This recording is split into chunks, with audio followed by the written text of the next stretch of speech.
February 23 Umarkot डकायती घटना रे आउ दुई जन गिरफ हेबा परे मोट गिरफ व्यक्ति संख्या 8 रे पहुंचला। एथिसहित 3 लाख टंका जबत होईछि। एबे गिरफ होइतिबा दुई अभियुक्त हेउछन्ति पापड़ाहांडी धराणाबेड़ा गाँवर खिरोज भकत एवं चैतन्य हरिजन। प्रेसमिट्रे सूचना देइछन्ति नवरंगपुर अतिरिक्त एसपी आदित्य सेन।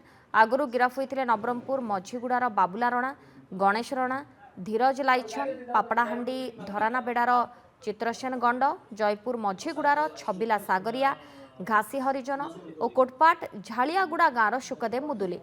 सेमानଙ୍କଠାରୁ 21 लाख टंका 30 ग्राम सुना जबत होइतिला। फेब्रुआरी 23 रे कोचेनिआंब गाँवर अमूल्य जेनाଙ୍କ घरे डकायती होइतिला।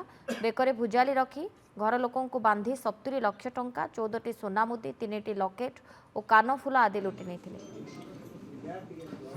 नवरंगपुर जिला उमरकोट थाना रे गत 23 फेब्रुआरी रे गोटे डकैती केस रिपोर्ट थिला। रिपोर्ट को बेस करी बीएनएस धारा 331 क्लज 4 310 क्लज 2 रे गोटे केस रजिस्ट्रेशन होइतिला।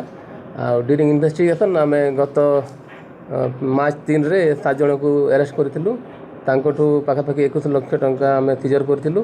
गोटे एटी कार आ किछि सोना गणा रिकवर होइतिला। आज आमे 2 जन को अरेस्ट करिछु। तांकोठु 3 लाख पाखापाखि सीजर होइछि। आज कोर्ट फरवर्ड करा।